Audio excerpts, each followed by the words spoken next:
다음 우리 김문혜 선교사님 안 나오셨? 김문혜 선교사님. 끝났어요. 이거 마치고 특별 강연으로 우리 한국보수교단全연합 대표회장님 되시는 박동호 목사님 나오셔서 시국 강연 해주시겠습니다.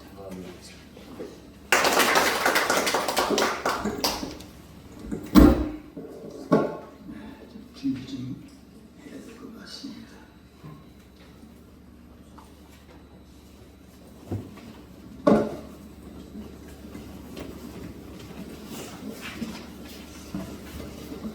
이게 지금 유튜브로 생중계가 되고 있습니다. 이제 마이크가 필요 없으면 이렇게 내리시고 모양이 더 방송되고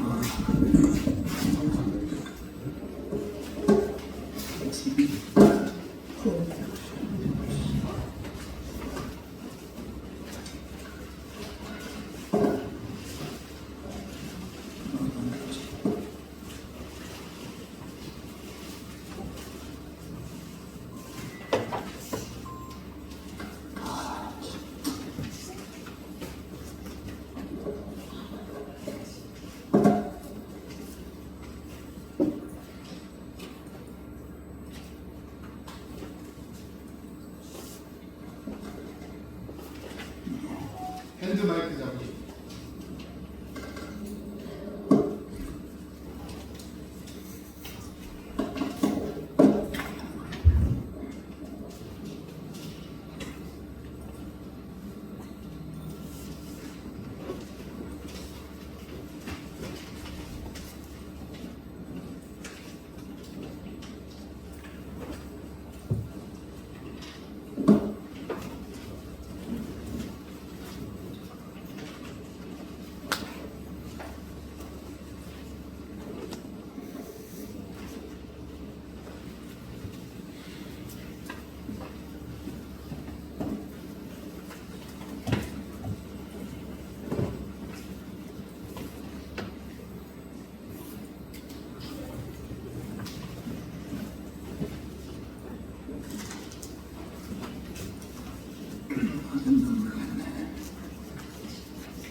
오늘은 강복절을 맞이해서 참된 해방과 하나님의 과의 연합에 대해서 이어서 말씀드리도록 하겠습니다.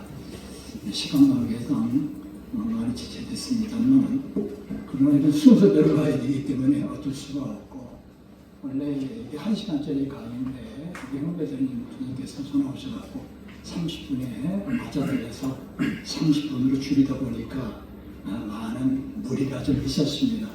그럼에도 그렇게 진행하려고 합니다. 오늘은 특별히 하나님의 은혜 속에 이어진 한국의 역사에 대해서 살펴보려고 합니다.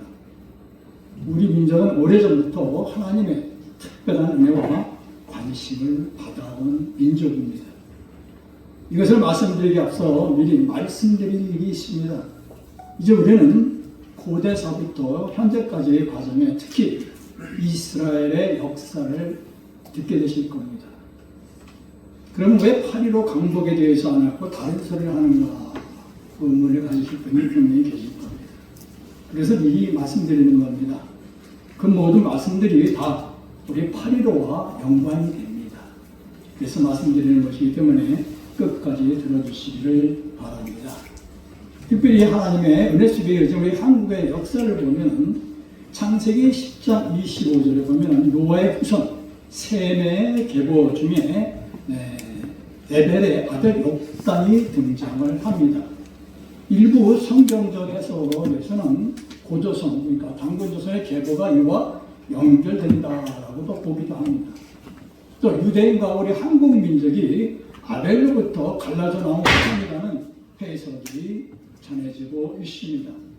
실적으로 유전자 검사를 하고 골상을 검사했더니 상당 부분 유대인과 우리가 일치한다 이렇게 기록이 나와 있습니다. 또 현재 국립중앙박물관과 강주 박물관에 가면 아주 희귀한 고조선시대의 화당이 소장이 되어 있습니다. 근데 이건 대동강변에서 출토된 거예요. 근데 놀랍게도 여기 보시다시피 문자가 나와 있죠. 이게 고대 시부리 문자입니다. 우리나라는 존재하지 않는 문자였던 겁니다. 그 내용을 해석을 해보니까 다분히 종교적이었습니다. 하나는 도착했다 라는 뜻이고, 또 하나는 오역과와 협력하여 신의 나라에 들어가자 라는 뜻이고, 또 하나는 성도가 모여서 기도함으로 하나님 나라가 회복된다라는 뜻이라는 것입니다.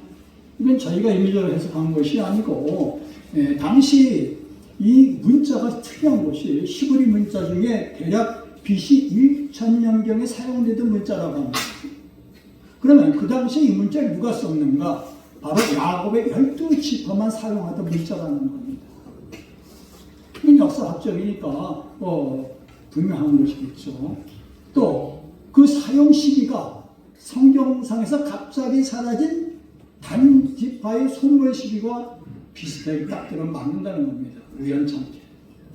또 하나는 이 문서를 누가 확인해 줬냐면은 이는 시브리 대학의 그리스인 교수가 보내온 감정서를 통해서 우리가 확인할 수 있습니다. 이게 그때 보내온 감정서입니다. 이건 고대 시브리어가 적힌 지붕이고, 연대는 고조선 시대로 나와 있고, 발굴 지역은 평양 대동강 계곡에서 발견됐다라고 말하고 있습니다. 자, 이런 상황을 볼 때 그렇다면은 이 학자가 우리와 전혀 관련이 없는 민족인데도 불구하고 왜 이런 해석을 했을까요? 분명한 자기들의 과거의 글자이기 때문에 그렇게 한 것이라 저는 믿습니다. 자, 그렇다면 우리가 또 하나 재밌는 사실이 있는데, 조선백과에 보면 개천의 본래 뜻은 당근 조선의 건국이라기보다는 처음으로 하늘문을 열고 태백산 신단산에 내려와 홍익인간 이화석의 대업을 시작한 BC 2457년 상원 갑자년 음력 10월 3일을 뜻한다고 보는 것이 타당하다 이렇게 기록되어 있습니다. 여러분 백과사 들어가면 나와 있습니다.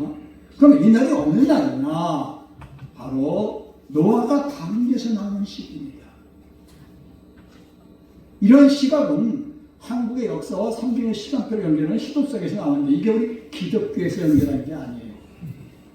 저 민족 종교의 개들이 이걸 밝혀냈어요. 그래서 이게 이슈가 안 되고 있는 겁니다. 우리 기독교에서 발견했었으면 아마 굉장히 지금 이슈가 나왔을 텐데, 그래서 제가 이걸 좀 다시 재조사를 하려고 하는데 몇 분이 아주 서럽지 않아서 재조사를 못하고 있습니다만, 또 하나 삼국시대 전승에 의하면 예수님의 그 제자 중에 12제자 중에 사도 도마가 AD 42년에 우리나라에 왔었어요. 가야국에 왔었어요.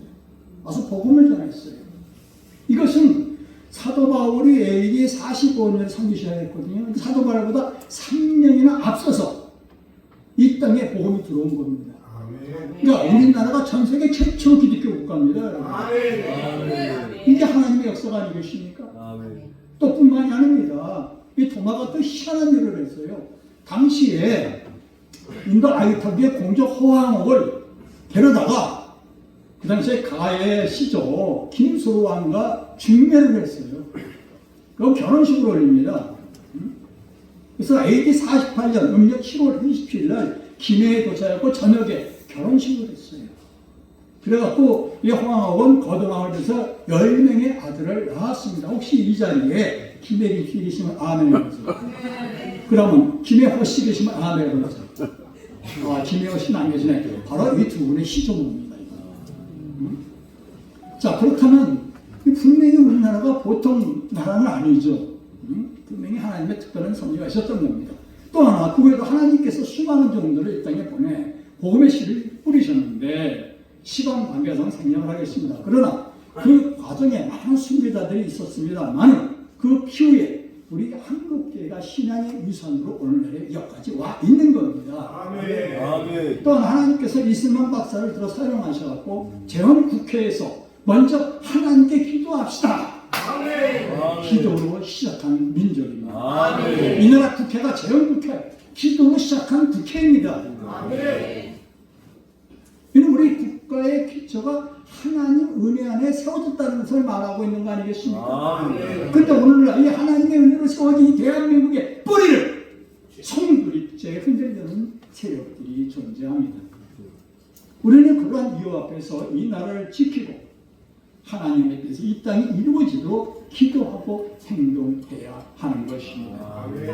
바로 이러한 사명감 속에서 우리가 이 자리에 모여 함께 기도하고 있다고 저는 믿습니다. 원래 오늘 강의는 참된 해방과 하나님의 보호이라는 주제로 말씀드리려고 우리 햄버거님에도 그렇게 말씀을 드렸습니다.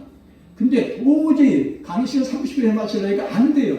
안 돼서 하실지 제목을 바꿔서 내용을 좀 빼고 줄였습니다만은, 그러나 중요한 것은 성경 본문도 원래 2개인데 하나로 줄였어요. 그럼에도 불구하고 우리가 하나로 하면서도 꼭 전해야 할 건 전해야겠다는 얘기죠. 그게 뭐냐? 1945년 8월 10일 한민족은 일제의 압제에서 벗어나 해방의 기쁨을 맛보았습니다. 그러나 그 기쁨은 오래가지 않았습니다. 불과 한 달 후에 한반도는 38선을 경계로 남과 북이 갈라집니다. 이런 오늘날까지 계속되는 이 민족의 비극입니다. 여러분, 역사에는 원인 없는 결과는 없습니다. 해방에는 그 나름의 원인이 있었고, 그 원인에서 아까 목사님이 설교에서 말씀하셨으니까 제가 생략하겠습니다만, 분단 역시 필연적인 역사적인 이유가 있었던 겁니다. 그게 뭘까요? 바로 우리가 주목해야 할 부분이 바로 이 부분이, 영적인 이 부분을 우리가 주목해야 한다는 것입니다. 동시에 회개하지 않았던 이 민족의 죄가 있었고 우상 숭배의 그림자가 있었던 것입니다. 그 원인은 다름 아닌 1938년 평양 서문 예배당에서 열린 제27회 장로교 청회에서 시작이 됩니다. 바로 그 교회입니다. 사진에 나오는 교회. 바로 그날은 성경에서 유대로 말한다면 하루 시작인 저녁 때쯤에 오후 8시였습니다. 그리고 그날은 이 나라의 비극의 날이기도 합니다. 바로 9월 9일입니다. 여러분, 유대인에게는 아부월 9일이라는 날짜가 있습니다. 굉장히 상징적인 날짜입니다. 이 날을 저는 한국의 아부월 9일이라고 명명했습니다. 제가 명한 겁니다. 누가 명했다는 것이 아니에요. 왜 그러냐? 뒤에 나오는 얘기 들어보시면 알게 됩니다. 아부월 9일이라고 하면 유대인들은 머리가 쥐가 납니다. 머리가 다 뻗어쓰고 긴장합니다. 마찬가지로 우리는 한국의 9월 9일, 아부월 9일이라면 깊이 병을 생각하셔야 합니다. 그러나 홍택기 청회장이 신상 참배는 참배도 좋다는 결의를 주도해서 강권을 밀어붙인 겁니다. 반대하는 사람들 다 막아버리고 밀사천리로 통과시켜버린 겁니다. 민주적이 아니라 비민주적으로 통과시켰습니다. 이것이 단초가 돼갖고 온 교회가 우상숭배에 빠지게 되었고, 학교가, 온 나라 학교가 빠지게 되었고, 온 나라의 기업이 빠지고, 종단의 전 국민이 우상숭배에 빠지게 되었던 단초가 된 겁니다. 역사의 증거물을 지금 여러분 화면을 통해서 보고 계신 겁니다. 그 증거물입니다. 그때 기록입니다. 빼도 먹지 못하는 기록입니다. 대역죄에 해당하는 기록입니다. 뿐만이 아닙니다. 사제 보듯이 신사참배 결의만 한 것이 아니라 부총회장 김길창, 이 사람이 노회장들 다 데려와서 이거 하고 있는 겁니다. 그때 신문에 나온 겁니다. 이 TV에. 이에 대해서 아직까지 우리 한국교회는 공식적으로 회개를 한 적이 없습니다. 지금까지도 몇몇 총회에서 노회원들이 몇 번 회개합시다. 그거 하나만 해요. 하나님이 받아주시지 않아요. 아까 얘기했듯이 온 국민의 우상숭배에 빠뜨리는데 몇 명 노회원에 가서 회개합니다. 끝납니다.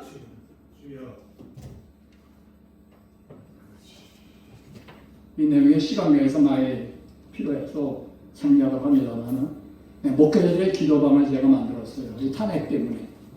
그래서 목사님들이 들어와서 여기서 기도문을 퍼다 기도를 하십니다. 보세요. 그레이트 코리아 의장 박검입니다. 여기 들어가시게 되면은 기도 전용방에 전부 기도만 들어가 있어요. 기도. 각 교회에서 목사님들이 퍼다가 기도하라는 내용입니다. 처음에 50명부터 시작했고 탄핵 때는 500명 정도 목사님들인데 지금 평균 몇천 명이 와서 목사님들이 기도하고 있습니다. 여러분도 동참해 주시기를 축원합니다. 네.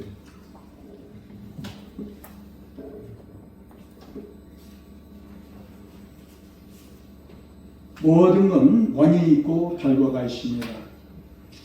상해 임시정부 또 미주적의 독립운동가들 국내 애국시사들 정말 피와 땀이 있었습니다. 그러나 그것 때문에 8.15가 된 거 아닙니다. 그거하고 해방하고 전혀 관련이 없습니다. 일본의 항복이요. 아까 말씀했습니다. 이건 하나님의 주권하에서 이루어진 겁니다. 이미 8월 10일은 하나님이 예정하고 있던 날짜였어요. 8월 18일이요. 이미 하나님은 15일을 예정하고 있었어요. 그런데 문제는 이런 불완전한 주권 속에서 우리가 해방을 맞이했다는 거예요. 무슨 얘기냐면은 신사참배에 함께한 사람들, 창씨개명에 앞장섰던 사람들, 이런 친일하였던 사람들이 당시 사회에 지도층이었어요. 이들을 청산하지 않은 상태에서 해방을 맞으니까 그들이 기득권을 그대로 갖고 있어요. 이승만 정부가 섰지만은 친일을 다 청산 못했어요. 왜? 그들을 떼고 나면 지도자가 모두 일꾼이 없는 거예요.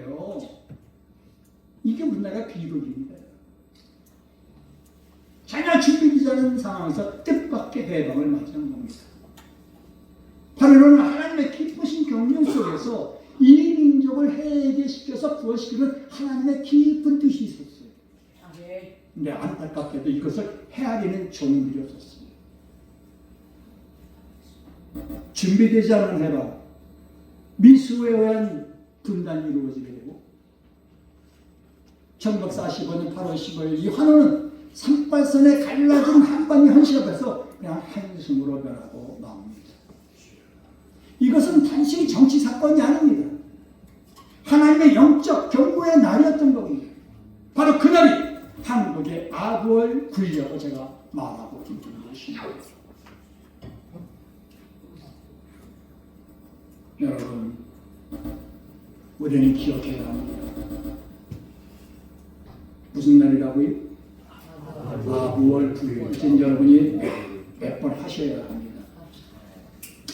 이스라엘 역사에서 남북이 갈라진 역사가 나오는데 그 이유는 솔로몬의 말년에 우상 숭배, 백성들의 우상 숭배로 남북이 갈라집니다. 그걸 다들 아십니다. 안 나와요.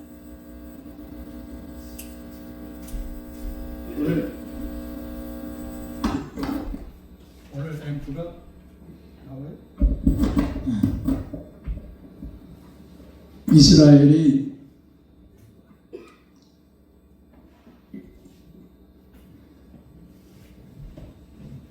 저리 빼죠, 마이크를. 빼고 계세요.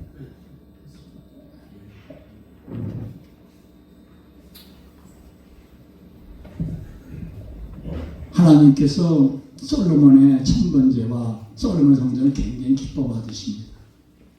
그런데 그 와중에 경고를 냅니다. 너가 내 말을 듣고 네 애비의 말을 듣고 가면은 축복을 받겠지만 그러나 반대로 어기고 우상을 숭배하면 아무리 내가 있겠다는 이 전이라 할지라도 던져버리리라 선언하십니다.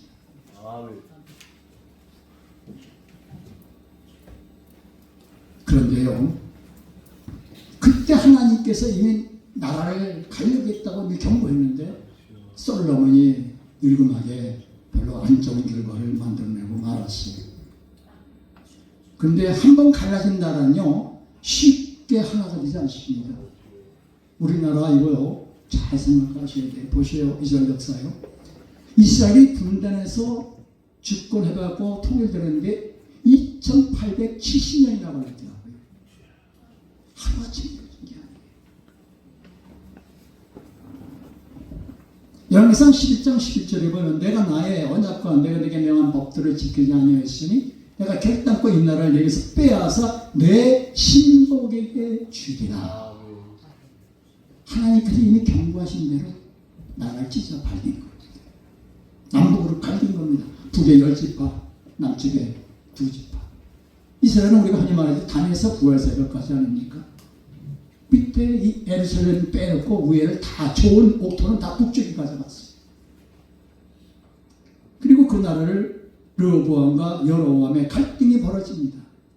솔로몬 이후에 갈등이 벌어지는데 정치적으로 갈등이 있었지 백성들은 왔다 갔다 하고 있었어요. 그러니까 여로보암이 생각할 때 화가 나는 거예요. 자기 백성들이 저 나라에 가서 제사 지내러 갔다 오거든. 불안한 거예요. 그래서 생각을 합니다. 야, 다나하고 베델에다 성전을 짓고 거기서 제사 지내게 해야겠다.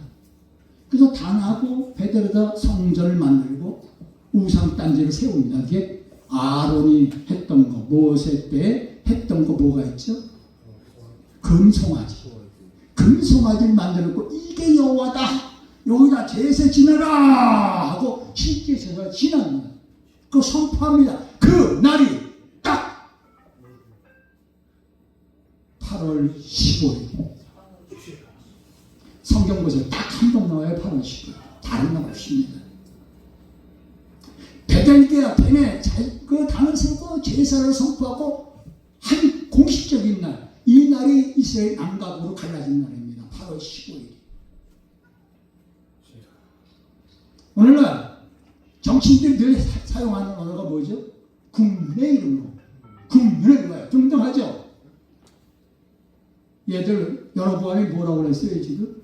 이스라엘 자손을 위하여 절기로 정하고 베델을 쌓은 단에 올라가서 분양하였다. 누굴 위해서요? 백성을 위해. 이 정치인들 한 수법에 뿐만이 아니에요. 8월 15일로 정했다 나와 있어요. 이스라엘이나 우리나라나 8월 15일은 해방이 아니라 분단의 날입니다. 민족 비극의 날입니다. 왜 하나님께서 8월 15일로 이 나라를 해방시켰겠어요, 여러분? 이걸 깨달아야 합니다. 영적인 의미, 이걸 깨닫는 종들이 없었던 겁니다. 있긴 있었죠, 17일 날. 자, 그러면 제가 아부월 9일 말씀했는데 아부월 9일 시작을 말씀드리겠습니다. 이스라엘 정탐꾼 가나안 갔다 오신 날 다 아죠. 보고 다 아시죠. 이들이 다 반기들죠. 시간 관계상 줄입니다. 제가 다 아는 내용이니까. 그럴 때 하나님께서 세운 종들을 이 사람들이 쳐죽이려고 하죠. 그러니까 하나님의 진노에서 저들 다 없애버리려고 하는데 모세가 사상사장에서 목숨 달리죠. 그 대신에 조건이 뭐였어요? 아무도 가나안 땅에 못 들어가리라. 광야에서 다 속죄로 죽게 만드는 재앙을 맞은 날. 그 날이 바로 아부월 9일입니다. 하나님의 저주의 날입니다. 심판의 날입니다. 아부월 9일이.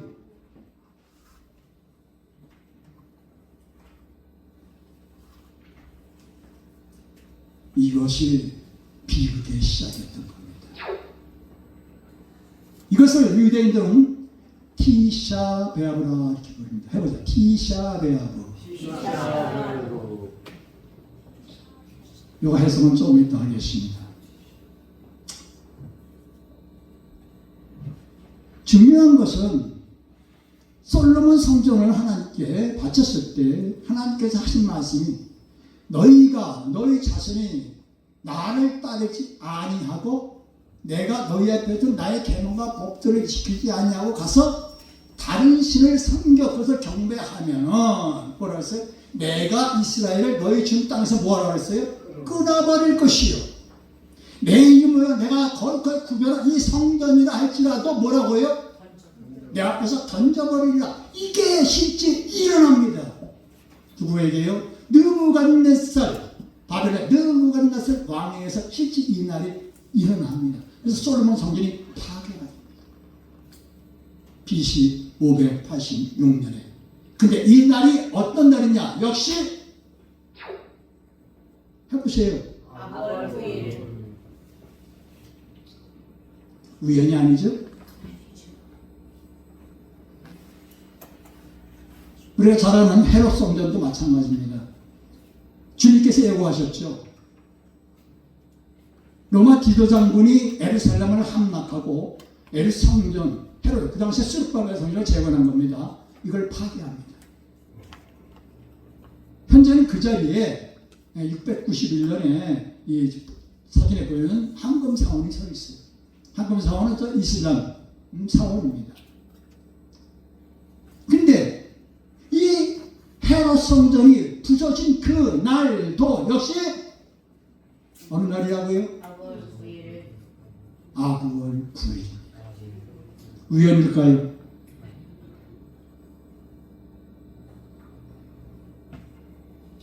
또 하나, 이 황금사원 이 자리를 아브라함 계통의 종교, 아브라함 계통의 종교 이슬람이죠? 이들이 하는 말 들어보세요. 이들은 이곳에서 하나님의 천지를 창조했다고 합니다. 아담도 여기서 만들었다고 합니다. 황금사원을 설명 이 자리를 얘기하는 거예요. 여기가 에덴 동산이었다는 겁니다. 또 아브라함이 자신의 아들, 이슬람 전승에서 이삭이 아니에요. 누구죠? 다른 아들 이스마엘을 여기다 하나님께 바치려 했던 장소예요. 그리고 무슬람들은 이곳에서 무함마드가 승천하여 하늘로 갔다고 여기고 있습니다. 그러니까 저들에게도 여기가 지금 뭐예요? 엄청난 성소가 된 겁니다. 근데 헤롯 성전은 솔로몬이 지은 성전이 무너지고 난 뒤에 우리가 알다시피 바벨론 70년 갔다 와서 재건을 하죠. 근데 제대로 재건이 안 됐어요. 처음에 담만 싸고 벽돌만 싸고 이렇게 하다 보니까 자그만치 22년 걸려서 이게 완공한 성전인데 아주 초라하게 꾸겨졌어요.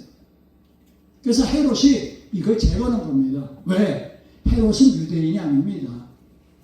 바로 에서의 후손인 에돔의 자손이에요. 그러니까 유대인들에게 환심을 사게 해서 성전을 재건한 겁니다. 재건하는데 보세요. 이 조그만 성전이 솔로몬 성전이에요. 우측에 큰 성전이 헤롯 성전. 비교를 해보세요. 비교가 안 되죠. 엄청난 대공사입니다.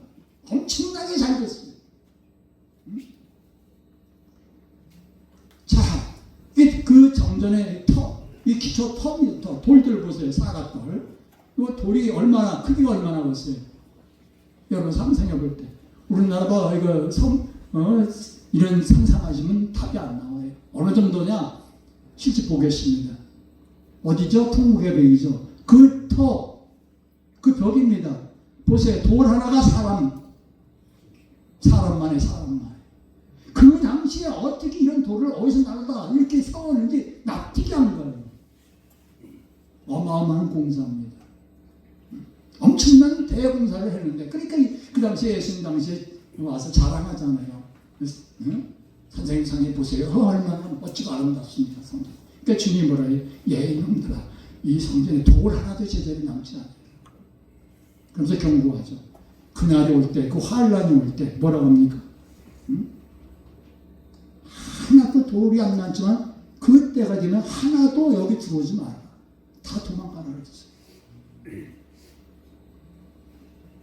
이스라엘 사람들은 바로 아부와 그를 티샤베아부 성전 파괴이다 이렇게 요청합니다.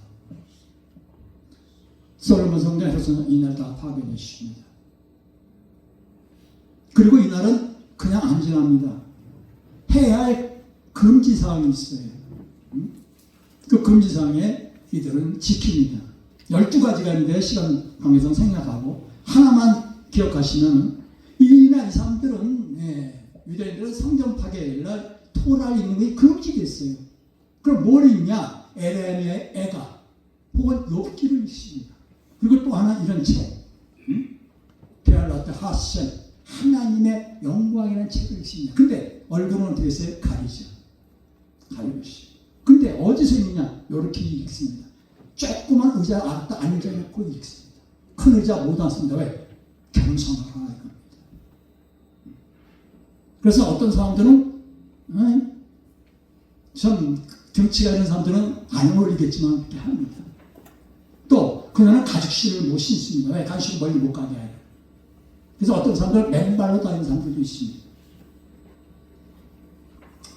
또 그 이후에 여러분 바르코크 바라오고 이 사람이 자칭 메시아로 로마의 대학에서 일어납니다. 항쟁을 합니다. 그러다가 마지막에 베아트리 열사가 함락이 돼갖고 그때 요새 있던 10만 명이 다 학살을 당합니다. 그리고 아까 얘기했듯이 헤롯 성전 예루살렘이 다 함락되죠. 근데요 이날도 역시 아부월 9일이었어요. 또 중요한 것은 유대인들이 예루살렘을 정복해갖고는 어떤 일이 벌어졌냐? 유대인들을 추방합니다. 다 유대인에서 추방합니다. 그때 헤드리안 황제가 했는데 예루살렘 이름을 없애버린다. 없애버리고 엘리아 캐피톨리아라고 명명하고 그 지역을 팔레스틴 지역이라고 명명한다. 그게 올라가지고. 그리고 유대 절기나 안식일 이런 거 일차례가 다 금지시킵니다. 그리고 성전 자리 있던 자리에 주빛도 사원을 세웠습니다. 지금 보이죠? 또 높은데 골고다 예수님 그 성소 자리에 희생한 그 자리에 비너스 사형을 세웁니다. 끔찍하죠 여러분? 근데 그날이 어느 날이었을까요? 아부월 9일이었습니다.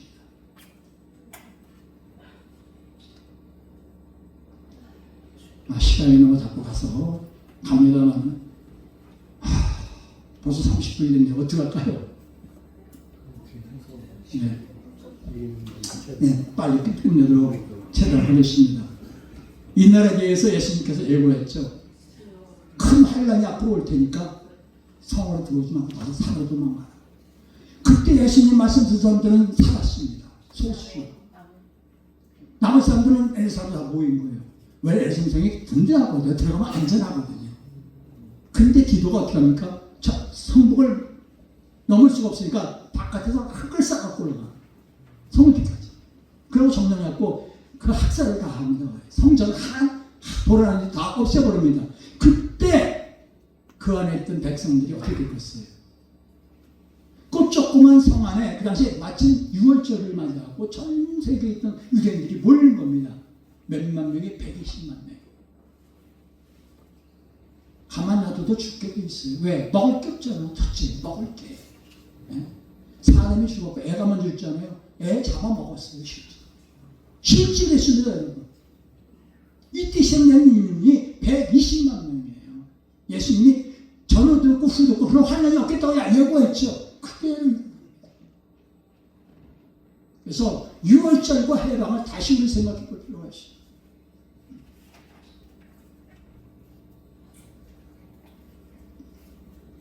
뿐만 아니라 제1차 십자군 전쟁 때 유대인들이 엄청나게 학살당합니다. 십자군이 가는 곳마다 유대인들을 잡은 거예요, 그냥. 또 1920년에 유대인들이 영국에서 추방당합니다. 1300년에 유대인들이 프랑스에서 추방당합니다. 1492년에 스페인에서 추방당합니다. 그날이 언제였을까요? 아부월 9일이었습니다. 놀랍지 않습니까? 이거 우연일까요? 우연히 이런 일이 일어날 수 있을까요? 하나님이 지금 징계하고 있는 거예요. 깨달으라고 하는 거예요. 심지어 세계대전 시발점도 아부월 9일 유대인하고 관계가 있어요. 시간 관계상 설명만 생략하십니다. 참 안타까운 일이 아니시죠? 이 아부월 9일이 세계사를 흔들어 놓고 있는 거예요. 우리 현대사도 마찬가지예요. 히틀러가 합법적으로 유대인 합법적으로 죽였어요. 왜? 법을 통과해서 뉴턴베르크법. 그 날을 선포한 날이 아부월 9일입니다. 폴란드 에르버르드 학살 주민들을 갖다가 창고에 갖다 놓고 불을 질러 죽여 펴 죽여버려요. 그날도 역시 아부월 9일이에요. 우연일까요? 제가 왜 얘기냐? 이게 우리 민족 얘기이기 때문에 하는 얘기예요. 이스라엘 민족 얘기가 아니에요. 우리가 지금 이런 죄를 짓고 있다고요. 지금 우상숭배. 나치가 바르샤바 게토에서 30만 명의 유대인을 학살하기 위하여 강제해서 밀고 한국한 날이 아비월 9일입니다. 폴란드 트레발리카 시험도 첫 유대인 희생자가 나온 날이 아비월 9일입니다. 독일이 점령한 폴란드 아우슈비츠 수용소, 잘 아시죠? 홀로코스트 대량 수용에 들어간 날이 아비월 9일입니다. 아비월 9일 잊지 말아야 합니다. 이것은 유대 역사의 가장 비극적인 날입니다. 단순한 종교의 상징적인 날이 아니라 이 말입니다. 반복적으로 재난이 계속되고 있습니다. 현대 사회도 그 불길한 예감이 계속 일어나고 있습니다. 그 날이 바로 오늘 우리에게 연결되어 있다. 그래서 지금까지 이 서두를 이렇게 길게 한 겁니다. 설명. 자, 1990년 걸프지대 원인 이라크군이 탱크 쳐들어간 날 아비월 9일입니다. 2005년 구시가 특보에서 유대인 강제 철거한 날 하라고 그랬어요.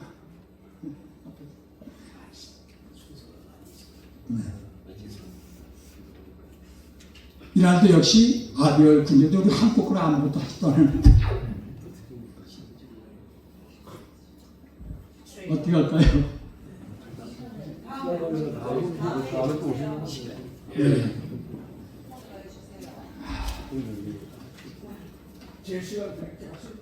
네? 제가 안 할 테니까. 제가 뺄게. 예, 감사합니다.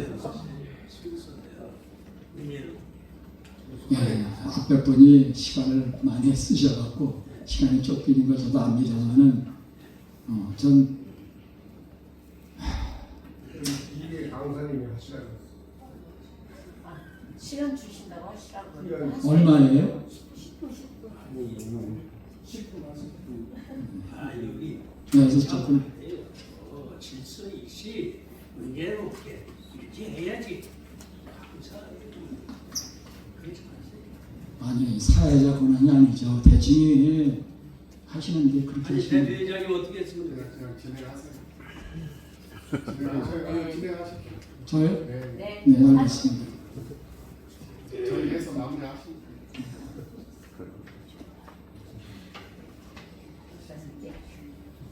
아브라함이 이삭을 바친 모리아산은 훗날 솔로몬 성전과 헤롯 성전의 터가 되었습니다. 성전은 하나님의 임재의 상징입니다. 아멘. 근데요, 그 성전이 다 철거가 되고 부서졌어요. 왜일까요? 하나님은 성전보다 뭘 기뻐하신다고요? 순종을 더 기뻐하십니다. 아멘. 하나님 말씀에 순종하는 것. 아멘. 이게 최우선인 겁니다. 순종이 제사보다 낫다고 그랬잖아요. 아멘. 1938년 9월 9일 우리 민족에게도 유사한 날이 있습니다. 아부어 9일과 같은 9월 9일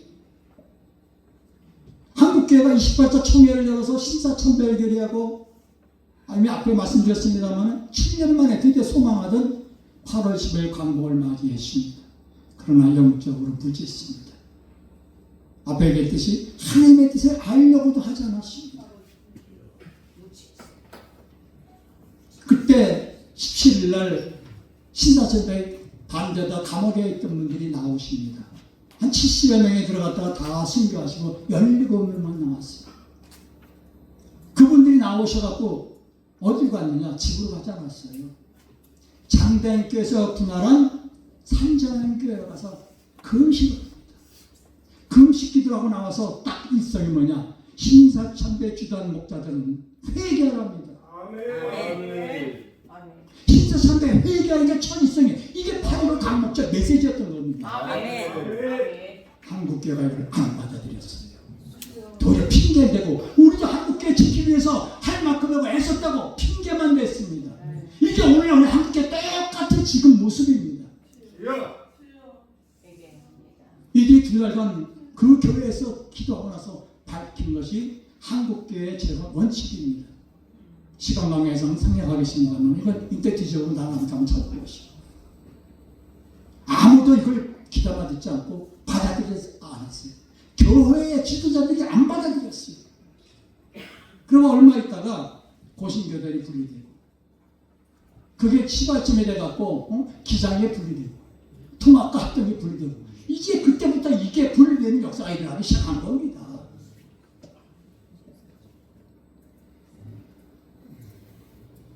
이런 회개의 거부로 인하여서 1945년 미 군정이 공식적으로 시합을 하게 되는데 업무를 보게 돼요. 아까 말씀드린 9월 8일 들어오고 공식적으로 9월 9일 선포하고 공식적으로 남과 북이 9월 9일 찢어진 날입니다. 이것도 역시 아부월 9일인 겁니다.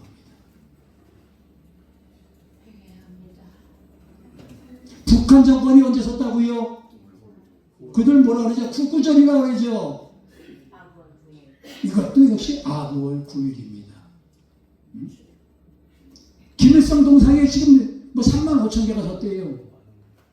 김정일 동상에 70개 이상 섰고 그 선자리가 어디예요? 바로 아까 얘기했던 장대현, 평양의 산실, 성령의 산실 바로 그 자리에 서 있습니다. 그 자리에 지금 김일성이가 쓰고 그 자리에서 지금도 우리를 내려다보고 이 나라를 먹겠다고 준비하고 있어요. 어떻게 하실랍니까? 한국에 내려진 이 두 번의 징계 그냥 덮으실랍니까? 그것도 못 알아서 대구제일교회에서 총회가 열렸는데 이거 회개하라니까 어떤 짓이 벌어져서 쌈박이 났어요. 그리고 성탄상을 뒤집어 엎어버렸어요. 4월 25일 날 정확히 2달 뒤에 6.25가 터진 겁니다. 6.25 그냥 아니 하나님의 징계예요 여러분. 이스라엘 백성도 하나님의 범죄할 때 막 외국 병사들에다가 때려쳐버리죠. 똑같이 이걸 당한 거예요. 이게 오늘의 우리 모습이에요. 북한의 공산적거에 있은 거예요. 하나님의 뜻이 하나님이 세운 거예요. 징계, 채찍 치신 거예요. 하나님의 징계, 무관심한 거죠. 이 나라가 되도록 내버려둔 거예요. 그냥. 안 도와준 거예요. 또 하나, 최근의 일입니다. 제가 2017년 김정은이가 핵개발 안사 선포합니다. 그랬죠? 그날이 언제요? 아부월 9일.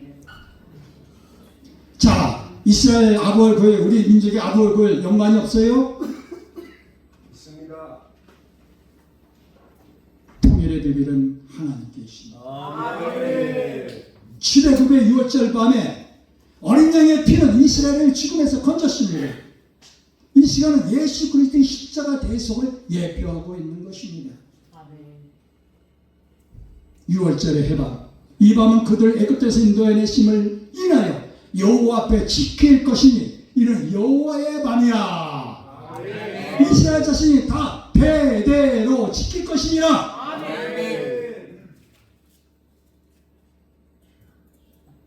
이거를 지켜야 합니다. 예수님 말씀하세요. 그러므로 아들이 너희를 자유롭게 하면 너희가 참으로 자유로우리라. 참된 해방은 정치적 독립이 아닙니다. 죄와 사망에서 해방을 맞아요. 우리가 하나님 앞에 영적으로 죄와 사망에서 먼저 건진 받아야 합니다. 그러면 당연히 이 나라는 건진 받습니다. 산파스에서는 인간의 외계나 무력에 있지 않습니다. 우리가 우상 숭배를 철저히 하게 되면 하나님과 하나 될 수 있습니다. 더 나아가 남과 북도 하나가 될 수 있는 겁니다. 이것이 통일의 성경적인 원리입니다. 이 원리는 인간의 노력과 의지만은 불가능합니다. 우상 숭배의 문제만 해결되면 하나님께서 역사하십니다. 통일을 이루어내십니다.